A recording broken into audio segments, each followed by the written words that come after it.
Ya baik, kita akan membahas mengenai aroma fitnah di donasi Palestina. Sudah ada beberapa narasumber yang hadir pada pagi hari ini secara virtual maupun hadir langsung di studio. Sudah ada Mas Husin Syihab, Ketua Cyber Indonesia. Assalamualaikum, selamat pagi Mas Husin. Assalamualaikum. Sehat ya Mas ya? Sehat. Kemudian juga ada Mas Fatpah Depi, ini juru bicara Ustadz Adi Hidayat. Assalamualaikum, selamat pagi. Waalaikumsalam, selamat pagi Mas. Kemudian juga ada Prof. Muzakir, pakar hukum pidana. Selamat pagi, Assalamualaikum Prof. Selamat pagi, waalaikumsalam warahmatullahi wabarakatuh. Baik, terima kasih sudah meluangkan waktunya ya Prof ya. Ya, Siap. saya mau ke Mas Fat dulu deh. Mas Siap. Fat, kalau melihat apa yang sudah terjadi, niatnya kan sudah mau membawa ke proses hukum ya. Sampai sejauh ini niat itu masih berlangsung? Sudah sampai mana tahapannya? Jadi mungkin bukan sudah niat lagi kali ya, karena sudah berproses dalam pengertian sekarang tim Ustadz Adi Hidayat sedang mengumpulkan materi-materi yang diperlukan untuk ke arah sana. Tapi perlu diluruskan sebetulnya alurnya kan yang dibangun narasinya termasuk di media ya, termasuk tadi di footage dan video awal yang kita lihat itu seolah-olah linier gitu ya. Dari pengumuman Ustadz Adi Hidayat, kemudian ada tweet, kemudian ada pelaporan dan lain sebagainya. Sebetulnya alurnya tidak linier begitu gitu, dan aktornya tuh tidak disebutkan oleh Ustadz Adi Hidayat. Jadi sampai hari ini sebetulnya Ustadz Adi Hidayat belum pernah menyebutkan satu nama pun siapa dan apa yang sedang dilakukan. Tapi memang setelah donasi itu diumumkan dan kemudian ada penyerahan pertama secara simbolis ke Majelis Ulama Indonesia, nah muncullah narasi-narasi yang kemudian mempersoalkan tentang donasi ini. Narasi ini pada awalnya sifatnya framing saja, misalnya framing ini dalam pengertian ada kecurigaan, tetapi kan kita tahu percakapan di media sosial ini sangat keruh gitu ya, dan kemudian dispin, diarahkan ke berbagai macam hal yang sifatnya membenturkan pihak-pihak. Sebetulnya pada awalnya berjalan begitu saja dan tidak diperhatikan juga. Dan yang sebetulnya pertama kali muncul sebagai satu serangan terbuka itu adalah ada beberapa video YouTube di beberapa channel gitu ya yang membuat thumbnail sedemikian rupa, bahkan Ustadz Adi Hidayat di atas ranjang rumah sakit kena azab, menggelapkan 30 miliar, ditangkap polisi dan lain sebagainya. Nah ini sudah sangat jelas gitu dan disebarkan, ini juga viral di beberapa grup dan seterusnya. Yang menarik adalah akun-akun ini menggunakan nama-nama yang provokatif. Selain judulnya dan thumbnailnya provokatif, nama akunnya juga Suara Istana, Kabar Istana, kemudian Suara Inspirasi. Nah sebetulnya dari sinilah semua kegaduhan ini bermula, kemudian muncul tweet, kemudian muncul posting-posting di media sosial. Jadi sebetulnya melihat persoalan ini tidak selinier yang seperti kita lihat di Jadi sudah ada pemicunya sebelumnya begitu ya? Sudah ada pemicu. Yang dipertanyakan mengenai penyaluran dari donasinya itu tersebut. Mungkin bisa dijelaskan oleh Mas Fat berapa totalnya? Apakah memang tadi kan Ustadz sempat mengatakan dibagi beberapa tahap untuk penyalurannya dan kemana saja begitu? Jadi Ustadz selalu menyampaikan secara terbuka, ini bisa saya tunjukkan lagi. Jadi donasi yang terkumpul di rekening Bank Syariah Indonesia itu 30 miliar 880 juta sekian. Jadi sampai rinciannya, sampai komanya boleh itu, sambil dipegang Mas Fat ya. Sampai koma-komanya ditunjukkan 30 miliar 880 ribu 110 juta 889,54 rupiah. Nah jadi ini semua disampaikan secara berkala di video-video di berbagai macam kesempatan gitu ya. Nah yang menarik adalah banknya dibuka, kemudian dokumen kantor akuntan publiknya dibuka sejak awal gitu ya. Memang sejak awal diniatkan untuk terbuka. Day by day sebetulnya bisa dicek. Bahkan kami bertanya ke pihak Bank Syariah Indonesia bahwa di rekening yang dikhususkan untuk donasi ini sebetulnya mudah men-tracknya karena dia dibuka, ada pembukaan dana pertama dan kemudian dikhususkan untuk donasi. Jadi dari sisi itu saja. Jadi donatur bisa melihat begitu ya? Ya donatur misalnya jika berkeinginan untuk melihat bisa melihat. Dan kemudian bank juga terbuka gitu ya untuk bisa karena kan izinnya ada di pemilik rekening itu. Kalau misalnya pemilik rekeningnya mengizinkan, silahkan untuk dibuka misalnya rekening korannya dan sekarang semua sedang disiapkan. Semua dilaporkan apa adanya, tidak pernah ada upaya untuk menutupi, apalagi upaya untuk menilep atau apapun ya istilahnya gitu ya. Dan itulah sebetulnya yang kita khawatirkan dan itu yang sedang kita persoalkan, kita perangi juga. Jangan sampai justru tuduhan-tuduhan yang ada dalam bentuk apapun itu memunculkan keresahan di tengah publik seolah-olah ada yang salah. Gitu. Oke, saya mau ke Mas Husin. Mas Husin, ini kan bukti transfer tadi sudah ada nih ya. Iya. Nah, saya berangkat dari tweetnya Mas Husin ya, gitu. Bukti transfer belum ada, belum lengkap. Dari nilai yang 30 juta loh ya. Oke, 30 M, sorry. Yang Anda sudah dapatkan informasinya apa? Ya, yang saya dapatkan cuma 2 aja. Mengenai ini berapa 10 M sama 14 M ya sekitar itu 24 OM berarti ya totalnya. Tapi Mas Husin memang salah satu penyumbang juga, salah satu donatur juga. Orang nyumbang kan nggak harus ngomong. Kan biasanya mempertanyakan ada donatur nama-nama gitu ya. Kan nggak perlu ngomong. Nama-nama siapa yang menyumbang ada semua. Iya. Oke, tapi saya sebelum ke Mas Husin, saya ke Mas Fat lagi. Itu yang tadi slip-slip kami tampilkan. Confirm ya? Confirm.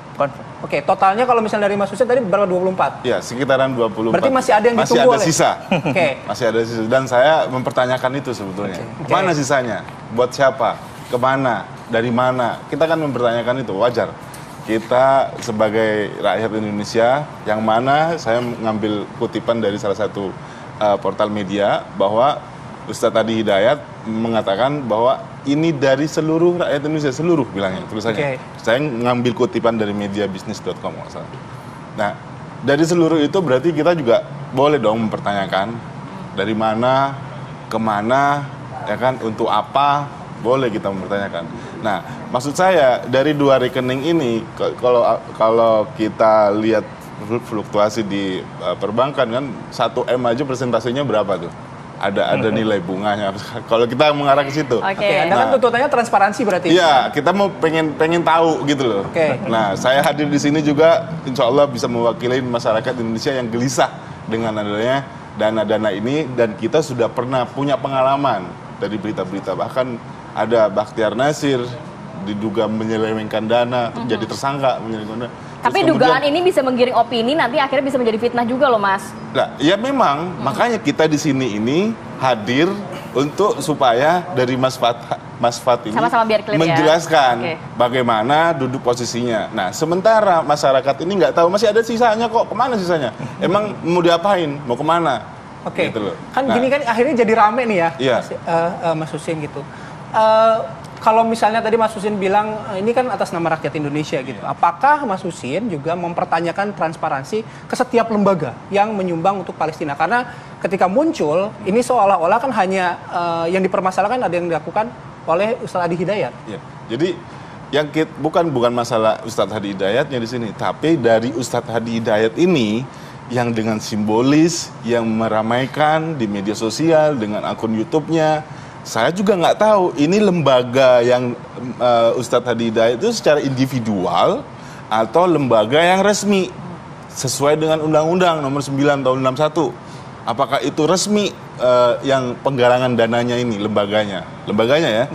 Kalau itu secara individual, nah kita bisa pertanyakan itu juga gitu loh. Apakah ini resmi atau enggak gitu loh? Langsung dijawab dulu oleh Mas Fat. Tadi pertanyaan mengenai sisanya kemana, apakah ini penggalangan dananya resmi atau tidak? Individu atau organisasi? Ya gini Mas, jadi pertama-tama ya kalau tidak tahu, ya yang tahu berkewajiban memberitahu. Kalau ada pertanyaan yang punya jawabannya, ketika ditanyakan harus menjawabnya. Jadi itu prinsip yang sebetulnya umum gitu ya. Jadi sebetulnya kalau memang ingin menanyakan, kemudian ingin menanyakan secara baik-baik gitu ya, pasti akan dijawab dan pasti ada jawabannya karena sudah ada jawabannya sebetulnya di video dan di lain sebagainya. Nah, tapi yang dipersoalkan sebetulnya adalah ada bukan hanya bertanya gitu, tetapi di beberapa tempat ada semacam framing atau tuduhan-tuduhan tertentu. Itu yang pertama. Yang kedua, yang disampaikan Ustadz Adi Hidayat itu adalah dari rakyat Indonesia untuk negara Palestina. Jadi ini perlu diluruskan juga, tadi dikutip dari mediabisnis.com, nanti bisnis.com bisa cek juga apakah betul atau tidak. Tapi dari rakyat Indonesia, artinya dari rakyat yang menyumbang, karena ada di papan sumbangan gitu ya, di papan donasi. Jadi dari rakyat berdonasi untuk negara Palestina. Tapi anyway nggak masalah gitu ya dengan itu. sebetulnya dari awal sangat terbuka. Kenapa diumumkan kepada publik? Tidak ada niat bahwa ini sombong, ini apa gitu ya. Kan kalau tidak diumumkan malah jadi lebih bermasalah gitu. Malah tidak transparan. Gitu ya. Bahkan diumumkan sampai ke koma-komanya dan lain sebagainya. Nah sekarang persoalannya begini, wah katanya baru ada 2 transfer slip bank. Ya. Satu, pertama, mentransfer uang dalam jumlah di atas 1 miliar saja itu ada prosedurnya gitu. Satu itu. Apalagi ini di atas 10 miliar dua-duanya, baik ke INH maupun ke MUI. Yang kedua, dalam jenis transaksi apapun, itu transfer tidak bisa dilakukan begitu saja. Banknya nggak mungkin ngirim. Sebelum ada surat berita acara, surat permohonan pengiriman dana, dan lain sebagainya.